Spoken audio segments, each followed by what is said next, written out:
ENBA awards में UP तक की धूम। यूपी चुनाव में बेस्ट इलेक्शन कवरेज का जीता अवार्ड। आपका बहुत बहुत शुक्रिया।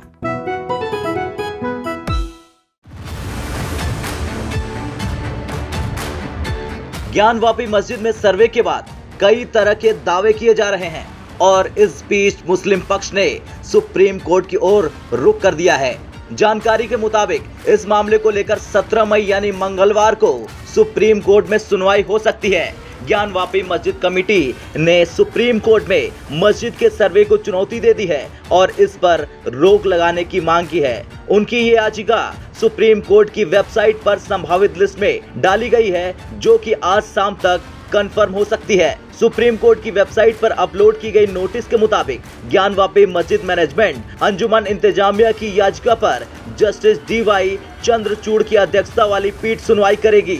इससे पहले चीफ जस्टिस NV रमण, जस्टिस JK माहेश्वरी और जस्टिस हिमा कोहली की पीठ ने ज्ञानवापी श्रृंगार गौरी परिसर के संरक्षण पर स्टे बनाए रखने को अंतरिम आदेश पारित करने से 13 मई को इनकार कर दिया था।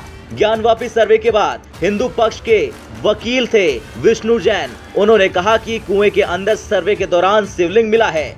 विष्णु जैन ने आगे ये भी बताया कि अब वे शिवलिंग की प्रोटेक्शन लेने सिविल कोर्ट पहुंचे थे, जिस पर कोर्ट ने आदेश पारित करते हुए पुलिस कमिश्नर और CRPF को पूरे एरिया को सील करने का आदेश दे दिया है। हिंदू पक्ष के वकील विष्णु जैन जी हमारे साथ मौजूद हैं। विष्णु जी, आज बताइए क्या अपडेट है, क्या चीजें मिली? देखिए, आज मस्जिद परिसर के अंदर जो वजू खाना है उसमें शिवलिंग मिला है और हमने मांग की है कि उसको संरक्षित किया जाए, उसको प्रोटेक्ट किया जाए और कोर्ट ने उस पर आदेश पारित किया है और ऑर्डर पास करके पुलिस कमिश्नर को और DGP को निर्देशित किया है कि उस एरिया को सील करें। CRPF के कमांडेंट उसकी सुरक्षा करेंगे और वहां पे किसी भी आदमी का प्रवेश वर्जित कर देंगे। आकार क्या है इस शिवलिंग का? जैसे शिवलिंग का आकार होता है 12 फुट बाय 4 फुट की डायमीटर का आकार है उसका। ऑर्डर भी है, कुछ आप पढ़ के बता रहे थे? मैंने आपको बताया था ऑर्डर पढ़ के। क्या चीजें निकली हैं, किस एरिया में निकला है? वजू खाने मैंने आपको बताया तो अभी मस्जिद के सामने वजू खाने के बीचों बीच शिवलिंग मिला है, नंदी के ठीक सामने। इसको ऑर्डर प्लीज प्रार्थना पत्र 78 गाज स्वीकार किया जाता है। जिला मजिस्ट्रेट वाराणसी को आदेशित किया जाता है कि जिस स्थान पर शिवलिंग प्राप्त हो उस स्थान को तत्काल प्रभाव से सील कर दे।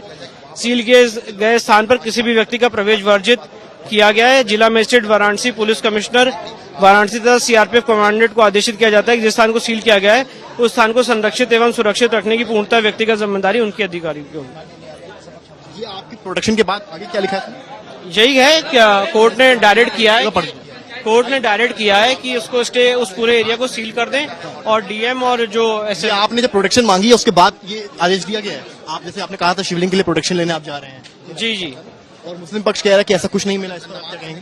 अब हमारा मानना है कि वो शिवलिंग है, अब मुस्लिम पक्ष नहीं मानता है तो ये उनकी मर्जी है। आखिरी पेज पे भी देखिए कुछ लिखा हुआ है। मैंने आखिरी पेज आपको पढ़ के सुनाया भैया, अभी वही सुनाया। तो मतलब अब आप कॉन्फिडेंट है इस चीज को लेकर? आपको क्या लग रहा है प्रोसीडिंग आगे जाएगी? रिपोर्ट कब सौंपेंगे आप? अब रिपोर्ट तो कमिश्नर साहब को सौंपनी है। हम जो आज हमें एक तथ्य मिला था उसको प्रोटेक्ट करने की बात थी और उसमें माननीय न्यायालय ने आदेश किया कि उसको सील किया जाए। गहराई भी शिवलिंग की बहुत नीचे तक है, करीब 3 फीट तो है ही है। 3 फीट नीचे तक और है? अभी दिखने में 3 फीट दिख रहा है, अभी तो और नीचे होगा।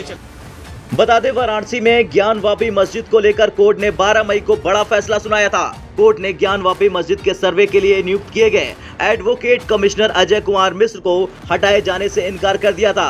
हालांकि अदालत ने कोर्ट कमिश्नर अजय मिश्रा के अलावा विशाल कुमार सिंह को भी कोर्ट कमिश्नर नियुक्त कर दिया था। इसके अलावा अजय सिंह को असिस्टेंट कमिश्नर बनाया गया था। कोर्ट ने 17 मई तक सर्वे की कार्रवाई पूरी करके रिपोर्ट दाखिल करने के लिए कहा था। वाराणसी से समर श्रीवास्तव के साथ रोशन जायसवाल, यूपी तक।